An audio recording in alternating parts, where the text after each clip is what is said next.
সকালে বেরিয়েছিলাম আমতা থেকে। আমরা এখন বারুইপুরের রামনগর বলে একটি জায়গার চাণক্যপুরীর রিসোর্টের মধ্য দিয়েই হাঁটছি।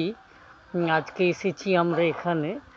তা এখানটা আজকে সারাদিন ঘুরে দেখব। রিসর্টে থাকবো না, হয়তো বা গ্রামগুলোকে আমরা ঘুরে দেখব, বুঝবো। ও সেই জন্যই মূলত আসা।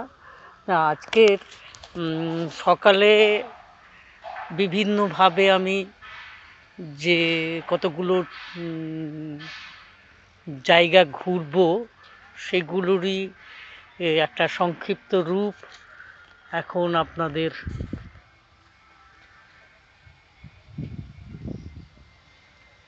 দেখিয়ে রাখলাম। এরপরে আরও কথা হবে পরবর্তীতে। আজকে পরপর কথাগুলি হবে, হয়তো বা কখনো এডিট করেও দিতে পারি, ভালো করে সম্পাদনা করে রাখতে পারি। এখন এই পর্যন্ত রাখলাম। নমস্কার। সন্ধ্যায় ফিরে এলাম শিয়ালদা স্টেশনে বারুইপুর থেকে। এবার আমি আমার আবার গন্তব্য আমতায় ফিরছি।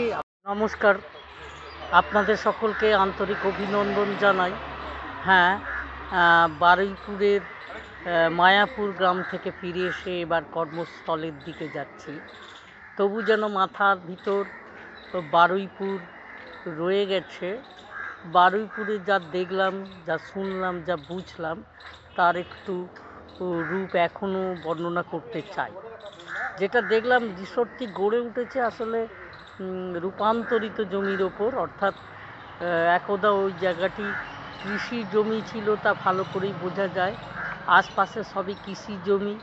সেখান থেকে কৃষি জমির ওপর কোথাও রাইস মিল, কোথাও পিকনিক গার্ডেন, কোথাও আধ্যাত্মিক জগতের মানুষদের আশ্রম, এইসব গড়ে উঠতে দেখতে পাচ্ছি। এইসব গড়ে উঠেছে ওখানে। ওর পাশাপাশি এমনই রিসোর্ট আমরা যেটাই গিয়েছিলাম তা।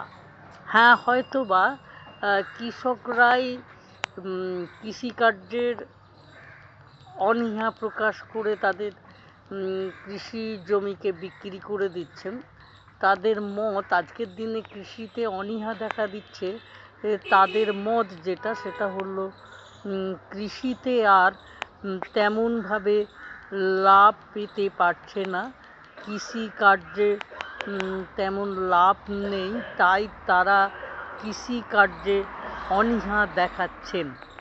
এই ব্যাপারটি পরবর্তীকালে আমি আরও বিস্তারিত আলোচনায় যাব ও চেষ্টা করব আপনাদের কাছে বিষয়টি তুলে ধরার। আজকে এই পর্যন্ত রেখে আমার কথা বলা সমাপ্তি করলাম। নমস্কার, অভিনন্দন জানাই সকলকে।